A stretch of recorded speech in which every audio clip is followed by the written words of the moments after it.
Good evening. I'm Dwelvin Oliphant, Fort Bend ISD Coordinator of High School Programs, College and Career Readiness, Dual Credit, Early College, and P-TECH programs. This evening, we will be presenting important information regarding the new state of Texas financial aid graduation requirements. It is our goal to inform and guide parents and their seniors through this new financial aid process. In accordance with Texas Education Agency Rule 74.11, all seniors class of 2022 and beyond must complete and submit a free application for federal student aid known as FAFSA, or they must complete a Texas application for state financial aid known as TASFA before graduating from high school. A student may graduate under the Foundation High School program without completing a FAFSA or TASFA if the financial aid opt-out form is completed and submitted. Texas Education Agency FAFSA and TASFA opt-out district communication requirements, written notification of financial aid requirement, explanation of and differences between FAFSA and TASFA, resources available to support completion and submission of FAFSA and TASFA, how to access opt-out form, key dates for completion and submission of FAFSA and TASFA, all documents and information to complete FAFSA and TASFA, completion or exception verified and added to the transcript. Your college and career readiness advisors are here to guide you through the new financial aid process. They'll also host a FAFSA-TASFA student parent informational meeting in September, meet with all seniors once FAFSA opens to help with applications or opt-out forms, and keep in mind that FAFSA does open tomorrow, October 1st. Keep an Excel tracking sheet provided by the district to track a student's completion of this requirement. Keep a copy of proof of completion of the opt-out form. Collaborate with school counselors for any students that will be using the counselor authorization opt-out form. Collaborate with the registrars to provide the required information. Collaborate with the school counselor and administrator of the students and have them complete the graduation requirement. Here is a listing of the college and career readiness advisors at your student's high school. Please use the CCRAs as a resource for all of your questions regarding this process. They are eager to assist you in completing the financial aid graduation requirement by the deadline of January 15th, 2022.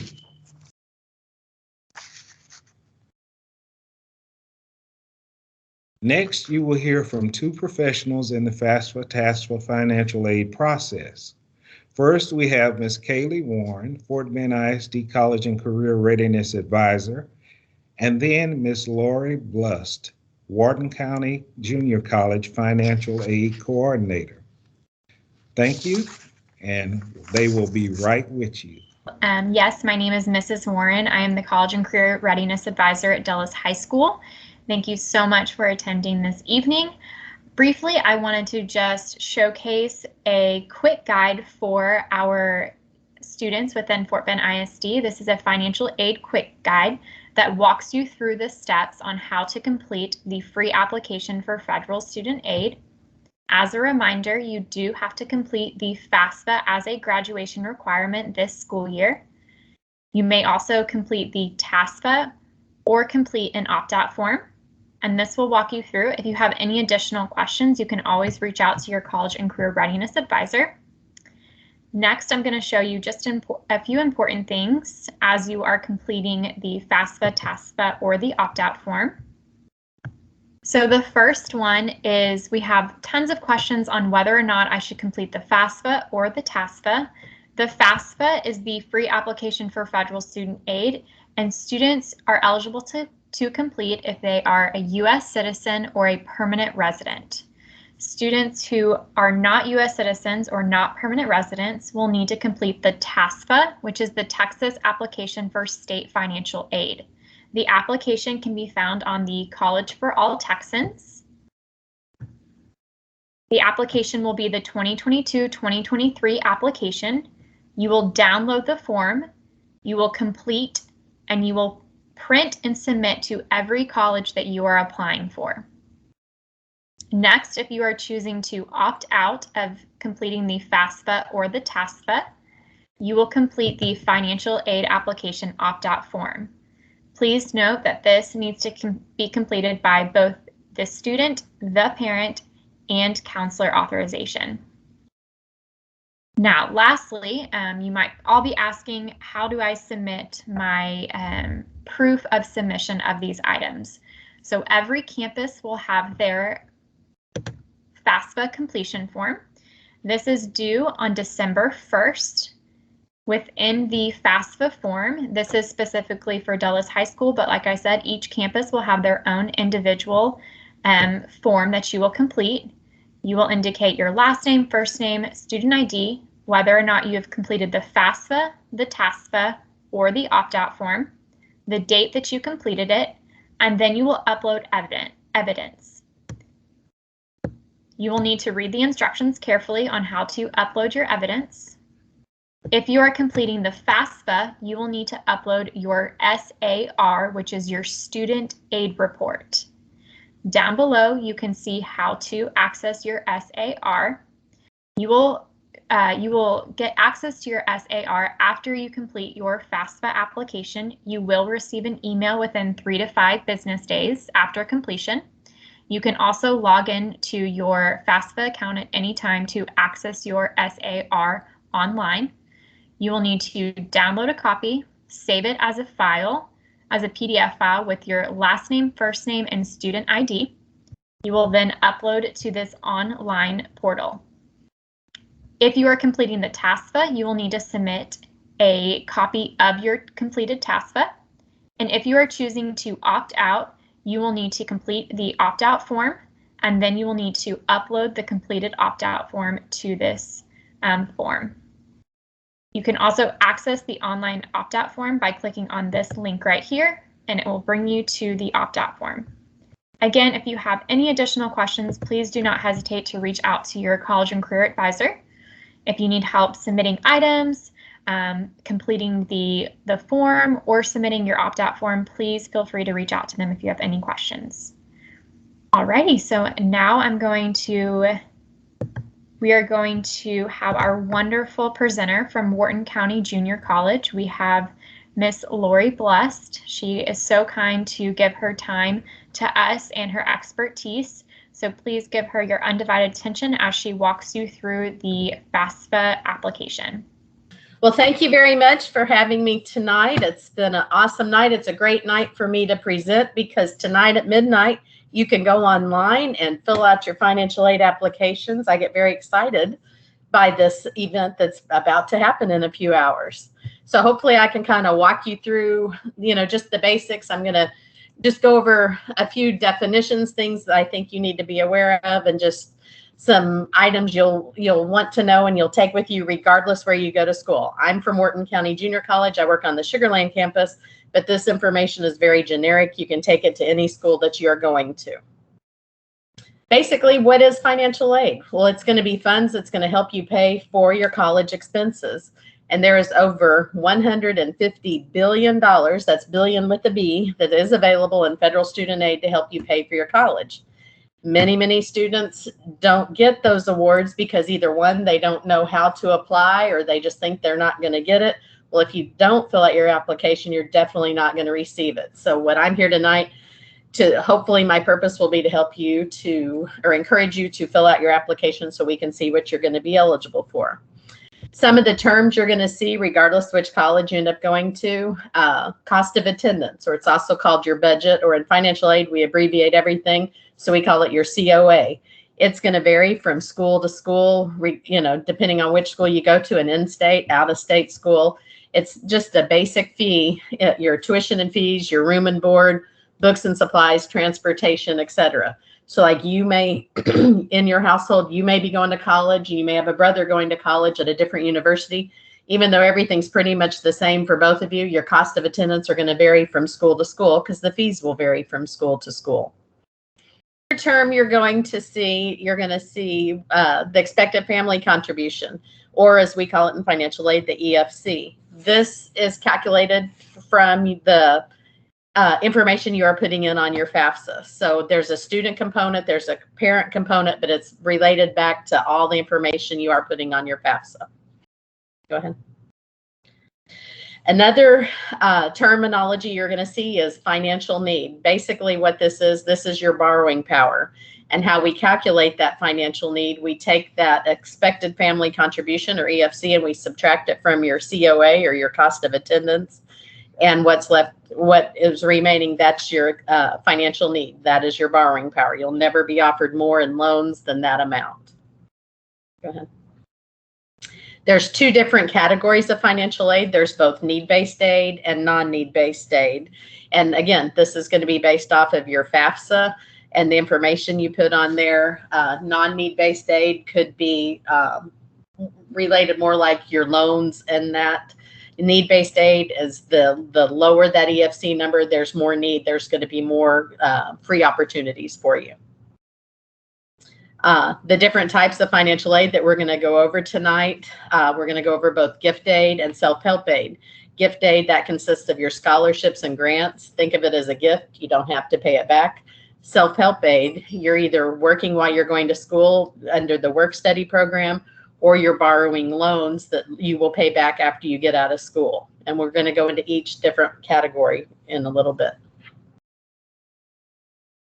Sources of financial aid, there's many, many sources, from the federal government to the states to the individual colleges and universities and employers and private sources. And we're going to go over each of these different sections so you can kind of learn how you're going to apply for it and where you need to look for it.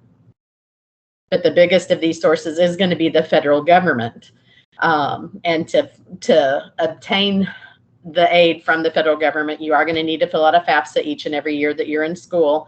And the award is going to be based primarily on financial need. You must meet all the eligibility requirements to receive the aid.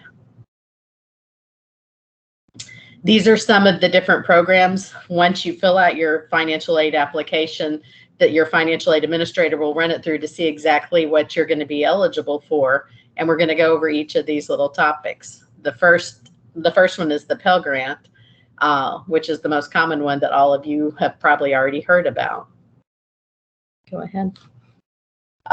Regardless what time of the year you fill out your FAFSAs, you will be eligible to receive the Pell Grant. Unlike the next one you see there, the Supplemental Educational Opportunity Grant.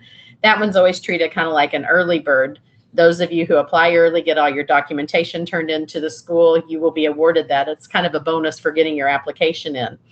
But the Pell Grant, regardless which school you attend, or back to my previous example of you and your brother going to different schools, his school may cost more than your school, but you're both going to qualify for the same amount of the Pell Grant. It's not based on what your tuition and fees are. It's based on your FAFSA, your financial aid, your financial information that you're putting in there. So regardless what your school fees are, you're going to get just X amount in the Pell Grant funds. The SEOG, it's going to vary from school to school. It depends on many factors: the size of the school, how much grant money they get, how they decide to divvy it up amongst all the students. But again, it's kind of like an early bird. So you want to get that one filled out. And there are a few state grants that are the same. The earlier you get your applications in, hopefully you can get some more funds awarded to you from there. Another opportunity is the Iraq Afghanistan Service Grant. That's for students who had a parent or guardian who perished as a result of the 9/11 tragedy. There's also the Teach Grant. For any of you who are majoring in education, you want to make sure that you get the opportunity for the Teach Grant. How it works, if you agree to teach for a certain number of years in a certain, underserviced area or some, you're going to basically sign a contract, and you're going to agree to teach for a certain amount of time. As long as you fulfill your contract, it remains a grant. Should something happen and you are unable to fill your contract, it does turn into a low interest loan, but it's a wonderful opportunity for those of you who are going to major in education. The next federal entitlement, it is loans. Loans are always kind of a dirty word. Nobody wants to take out a loan because loans, you do borrow the money, you do have to pay it back with interest. But as far as the federal loans go, interest rates are relatively low. Repayment options are pretty liberal. And we're going to go in each of the different types of loans, but the most common ones are both the subsidized and unsubsidized loan. And you are limited to how much you can borrow each year based on your grade level. So as an incoming freshman next year, the most that most of you would be able to borrow would be up to $5,500. And each and every year that you're in school, you would have to reapply for your loans. And there's a whole process you go through. You fill out the FAFSA, you have to accept the loans, and then there's some other items you take care of online after you accept the loans. Another loan you may be offered is called the Perkins loan. Now, every time I go to my financial aid update meetings, they always say, this is the last year for Perkins. And honestly, I think this is the last year. But if for some reason it's offered to you next year and you're having to take out a loan, I would suggest take out the Perkins loan before taking out the subsidized or unsubsidized, because the interest rate is lower and even more liberal repayment options. But I don't look for it to be around too much longer. But if you are offered it, it's a wonderful, wonderful opportunity for you. And lastly, we have the Parent Plus loan. And this is a loan that the parents would take out to help cover the cost of your education. Unlike the Stafford, the subsidized and unsubsidized loan, on the parent loan, your parent can borrow up to the cost of your attendance. So like on the loans that you can take out in your own name, there is a limit to how much you can borrow every year, but the parents can borrow up to that cost of attendance. Okay. This is the current interest rate for the loans as they are right now, and it'll be this way through June 30th next year. Every July 1, they come in and reset the interest rate for the upcoming year. They can go, the subsidized and unsubsidized can go as high as 8% or down as low as less than 1%. So right now it's right at 3.73. And then, like I said, July 1 of next year, they'll set it for those of you who are having to take them out for next year when you are in school. As long as you're enrolled at least a half-time student that's taking 2 classes or 6 hours, your loans will stay deferred. You don't have to pay on it while you're in school. You have a 6-month grace period to start working or get your budget set before you do go into repayment. If for some reason you drop below half-time and can only take 1 class at a time, again, you have a 6-month grace period and then you go into repayment. Payments are roughly $50 a month for every $5,000 that you borrow. So I always tell the students, choose wisely. Just because you're offered the loans, don't necessarily accept it unless, you just want to take out what you need. If you're offered the maximum, don't necessarily accept the maximum unless you actually need it to pay for your tuition and fees or your housing, etc. Now on the Plus loan for the parents, you can see the interest rate's a little bit higher at 6.28% interest. But it does go into repayment 60 days after the loan is disbursed, unlike the student loan where you have that 6-month grace period. Go ahead and go to the next. Work study. Work study is another part of the federal program or under the federal umbrella, and it's a wonderful opportunity for the students. Basically, you're working most of the time. It's on-campus jobs. It looks great on your resume to work for the school that you're attending. You kind of get to know more of the inner workings of the school. One of the biggest benefits of it is they don't withhold any taxes out of what you're making. So if you're making $10 an hour and you work 10 hours a week, your paycheck will be $100 a week. You don't have to sign your check over to pay your tuition and fees. It's money in your pocket just like any other job would be.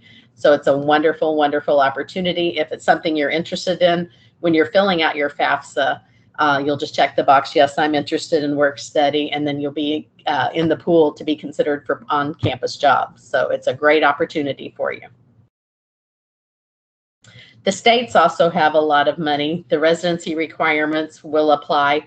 For example, if you're graduating here in Texas, but if you're going to go to school, say next door in Louisiana, your Texas grants and stuff aren't going to follow you to Louisiana. And just like Louisiana may have some state grants and opportunities, they probably won't be offered you because you wouldn't be considered a Louisiana resident. You'd be a Texas resident.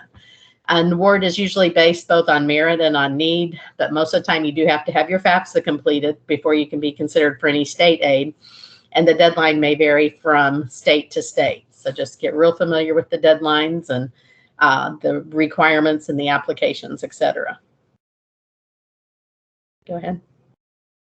The colleges and universities will have a lot of aid to offer as well. It'll be awarded both on merit and on need, and it will be both gift aid and self-help aid. And most of the time, they're going to use the information from your FAFSA to award some of the institutional aid. They may also have an institutional application for you to complete. And the deadline and application requirements, they're going to vary from institution to institution. Each entity that they may have that they can offer you, each one may have a separate deadline, a separate application to fill out. So just get real familiar with your college website under the financial aid part of it so that you don't miss any opportunities there. Private sources. Almost every organization there is out there, foundation, businesses, churches, etc. Everybody offers some type of scholarship. Some of them may be small, you know, $200 and $300. Some of them may be quite large. So just, you know, research any organizations that you or your family belong to, your house of worship, etc., and just see what their deadline or application procedure is. The best advice I can give you on any of this is just don't pay a fee to apply for it. And most of your charitable organizations and that they're not going to charge a fee for, but they will have an application that you do need to fill out. So just look for any, you know, private sources. Watch your little, you know, the Fort Bend Sun, Fort Bend Star, the little newspapers that get thrown in your yard. There's always a little blurb in there, like from the Masonic Lodge or Fort Bend Friends and Neighbors, you know, the Garden Club, etc. There's all kinds of opportunities out there for you. No scholarship is too small. Okay, you've heard us talk a lot about the FAFSA, which is the free application for federal student aid. It's going to collect a lot of information on yourself and your family, your demographic and financial information. They're going to take it all, throw it in the pot, stir it up. They're going to assign you that EFC number. And then we use that EFC number. We look it up on a chart, and that determines exactly how much you're going to be eligible for in financial aid. And the FAFSA is available both in English and in Spanish. You can fill it out at any time throughout the school year, but every October 1 is when the new FAFSA form becomes available. And you're going to do it starting tomorrow or tonight at midnight. You're going to do it, but it's not a one and done. You're going to do it each and every year that you are in school. So make sure, just kind of program it in there. Okay, October 1 is here. I'm going to fill out my new FAFSA for next year. So the one that you'll fill out starting tomorrow, it's the 2022-23 FAFSA, and it becomes available tonight at midnight. And when you get out there to fill it out, it will use your, what we call your prior year's income. So the 22-23 FAFSA will look at your 2020 income information for the household. Several different ways you can submit it. The most common ways, the FAFSA on the web. You can also have the mobile app on your phone. Occasionally, they'll let you, download and fill out the PDF FAFSA, mail it in. They have the FAFSA on the phone. And then we, as financial aid administrators, have access through what's called the CPS, where we can go in and we can make changes or corrections. But the most common one is the FAFSA on the web. And that's the next screen. It shows you kind of what the website looks like. And if you've never filled it out before, you'll go to the start here, fill it out, or click there, and you'll start filling out the information on the FAFSA website. There are several websites students may go to. FAFSA.gov is the one you want to go to. FAFSA.com, etc. They look real similar, but you get down to the end and it's going to ask you for $79.95, and you don't want to do that. You want to make sure you go to the government website, so it is FREE, free. But once you get in there, you'll click where it says I am the student, and then hit next. And then it will ask your FAFSA ID information. If you've not created that yet, then you can create it right here. For those of you who are ahead of the game and have already created it, you will put in your FAFSA ID, your username, and your password. If your parent already has one, you have an older sibling that already has applied for financial aid, your parent can use that same FAFSA ID information. They don't have to create a new account, but you'll need two. The student will need one and the parent will need one.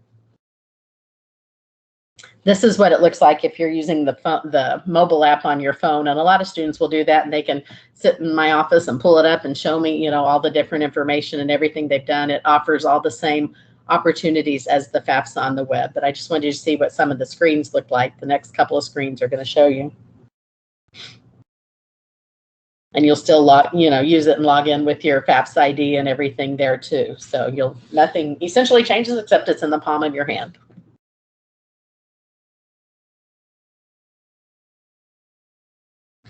This is the screen, what it looks like when you're creating your FAFSA ID. And as I said, you can go in and create it. The ID can be anything you want. The password cannot include your name in any shape or form or your email address, but the ID, it can be anything you want. Choose something that you will remember because you're going to use this over and over again. Okay, when you're filling out your FAFSA and it starts talking about taxes, and people get kind of uptight when we start talking about money and figures, we encourage you to use what's called their data retrieval tool, or the DRT. What it does is you're linking up straight with the IRS, importing that information in straight into your FAFSA. You're less likely to make mistakes, less likely to be flagged for verification. And if you are flagged for verification, there's less documentation that we need at the school. So it's a great tool, and we encourage you to use it. There are several situations where you can't use it. For example, if like you got married in 2021, or one of your parents got married in 2021, they filed taxes separately, or if one filed as head of household and the other filed as single, or there's many situations where you can't use it. Or for example, if your parents don't have a valid social security number and they have a TIN number, you can't use the data retrieval tool. So if any of these circumstances apply to you, you wouldn't be able to. You would need to have the taxes there, and then we'll tell you, it'll go, line by line, what's on line number 9A, and you just fill that information in. But it does make it a whole lot easier if you are able to link up and import the information in. General information they're going to ask for on your FAFSA: your social security number, your citizenship status, marital status, any convictions for possession or sale of illegal drugs. Males who are between the ages of 18 and 26 are required to register with Selective Service. It'll also ask the highest level of education each of your parents have completed. There will be, I think there's 12 different what we call dependency questions on there. And depending on how you answer those questions will determine, are you a dependent student or independent student? And if you're a dependent student, your FAFSA will ask for all your parent information as well as the student information. And most of us, we are going to be dependent students at this point, unless there are, a few extenuating circumstances. Okay. Information it's going to ask from your parents. It's going to ask their tax information. Are they still working, or are they classified as a dislocated worker? There's a means test that they go through, and that's just the information you're putting in there in your FAFSA. It'll ask for the assets and some other additional household information, any kind of untaxed income and stuff for the household. They ask for all the same information about the student. So if you were working in 2020 and you did file a tax return, even if mom and dad claimed you on their taxes, you're still going to report your tax information in there on your FAFSA. It'll also ask the college information, and on your FAFSA, you can list up to 10 different schools on there. So if you're uncertain where you're going, list all the different schools that you are applying to. It'll ask your housing plans. Are you going to live on campus, off campus, or with your parents? And if you pay somebody to fill out your FAFSA, it will ask your FAFSA prepare information. But hopefully all of you are filling them out yourself and you're not paying anybody to get it done. It will require a signature, so at least one signature from the student, and at least one parent will need to sign it. You're going to submit it with your FAFSA ID that signs as your electronic signature. In a situation where if mom or dad don't have a social security number, they have a TIN number and they're unable to get a FAFSA ID, then you're going to print off the signature page and sign it and mail it in. Some frequent errors people make a lot of times when they're filling out their FAFSA. They may transpose a number on their social security number, or if your brother or sister is filling out for you, they may accidentally put their social in. This is a student-driven form, so it'll be based on the student who is applying for financial aid. So watch those socials, because they do, as they're processing your FAFSA, they do run it through the Social Security Administration. So you want the social security number to be correct. Also, the marital status of your parents. And that always sounds kind of funny when I say that, because don't you know, are your mom and dad married or not? A lot of times in this day and time, if mom and dad are no longer married, or I should say biological mom, biological dad are no longer married, they've remarried, we need the information from whichever household that you remain in 50% of the time or more, or whichever parent provides more than 50% of their support. So if you're living with your mom and stepdad, you're going to put your mom's marital information. So what month and what year did she marry your stepdad? Or if dad and stepmom, whichever one it is. Sometimes we try to get students will try to put the information from both households. We just need one household information, and it would be mom and stepdad or dad and stepmom. And we do have to include the income earned by both parents, whether biological or if it's a step parent. Household size, number in college, sometimes that gets an error will be made there too. We count everybody basically under the age of 24 that mom and dad provide more than 50% of their support. And the number of, we always include like any of your siblings who are in school. Now, if your mom or dad are going to college, on their FAFSA, they count themselves and they can count all the kids. But on the children, they don't count mom or dad if mom and dad are going to college. So be real careful on that. And also under the real estate and investment information, you don't have to include the real estate value of the home that you live in, only if you owned other income producing properties or they owned other real estate. So you don't have to include the home that you live in. If you need to make corrections after you've submitted your FAFSA and you realize you made a mistake, you can always log back in and make any changes that you need to make by going to the FAFSA on the web. You can update your student aid report and mail that in, or when you submit the documentation to the college financial aid office, we can make those changes on your behalf.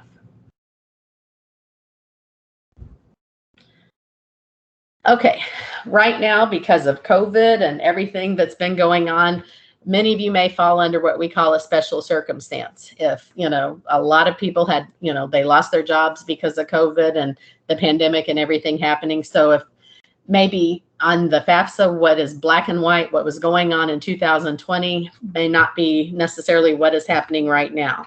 So you still have to fill out your application using the information that it requests. But then what you would want to do if you had some kind of unusual circumstance or something that's happening right now, you contact the financial aid office at the school that you're applying to and just ask them for a special circumstance. And usually there's a separate form you have to fill out. There's other documentation you have to provide. You do have to provide like 2 years worth of tax returns. If it's because of a loss of a job, then you're going to show like your termination notice, information from Texas WorkSource and all of that. You're going to have to show where there is the loss of income. This also happens because of a death or a divorce. So like in 2020, if both parents were living or both parents were married, they filed their taxes together, and now it's just a one-parent household. You're going to show a copy of the divorce decree or death certificate, and you're going to ask for a special circumstance so they can base it on just the parent that is remaining. But right now we have so many people, needing the special circumstance because what's going on right now is not reflected on the FAFSA. So, if there's something that, you can't show on your FAFSA, just talk to the financial aid administrator at the school you're going to, and you can, hopefully get a better chance of qualifying based on your current set of circumstances. There is documentation that you do have to, we can't just take it on your word. You do have to fill out the forms and attach any other kind of documentation to back up the special circumstance. And the decision is made at the school and can't be appealed like to the Department of Education. It is, they give us as a financial aid administrator at the school, the power to approve or ask for more documentation so we can get it going through. Okay, if you ever have any questions, you can always call them at the 1-800-4-FED-AID number. They do, a live chat. You can email them. You can call them. They're pretty much available around the clock. A lot of times they will refer you back to the financial aid office at your school. But they're there like if you forgot what your FAFSA ID was and you've got yourself locked out because you've attempted it too many times, they can reset it back so you can get it all started over again. But they're very helpful there. These next few slides are just some additional resources for the student and their families to look through to learn more about the financial aid process and, potentially finding more aid available.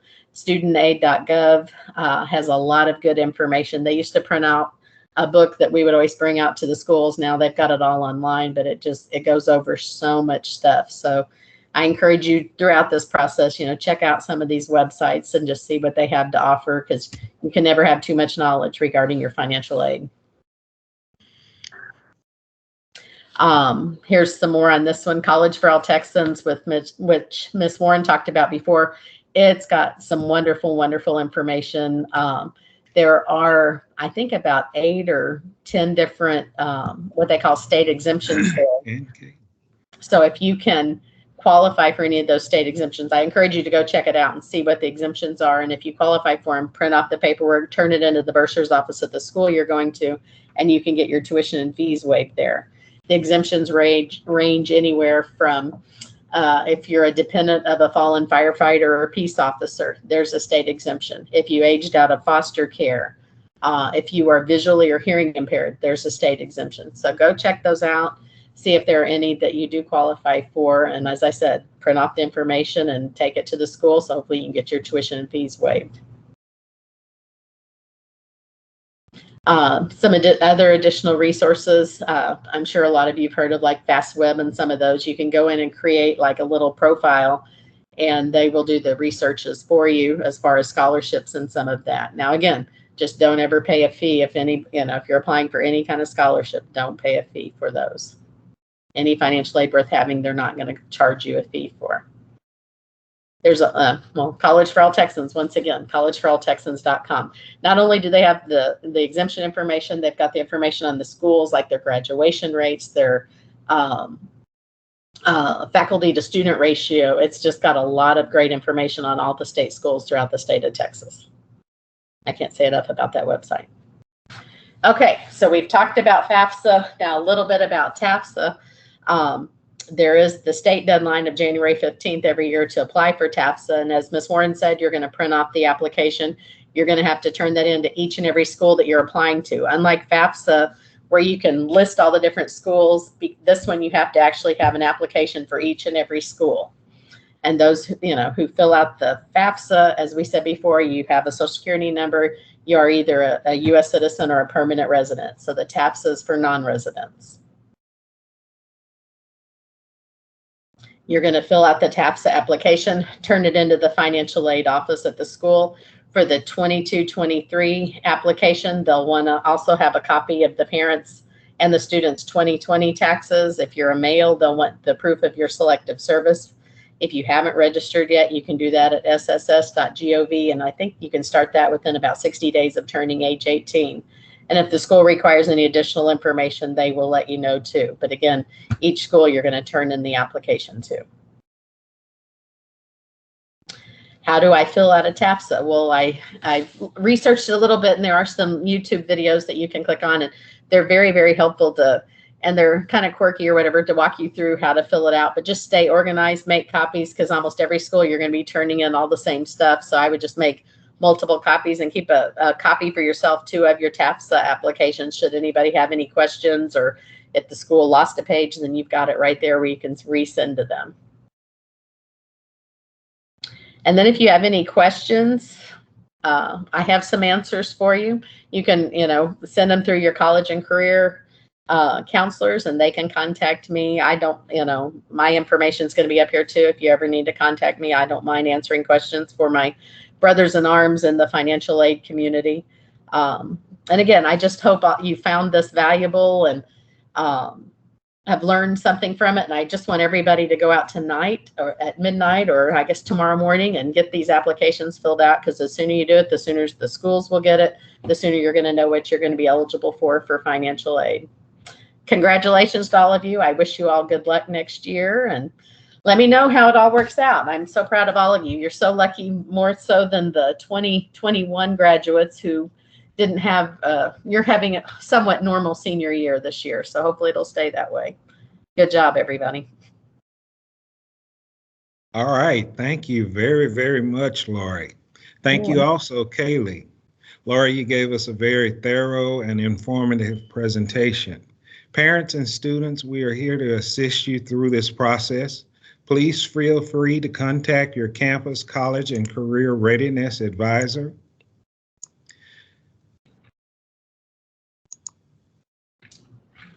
Here is their information once again.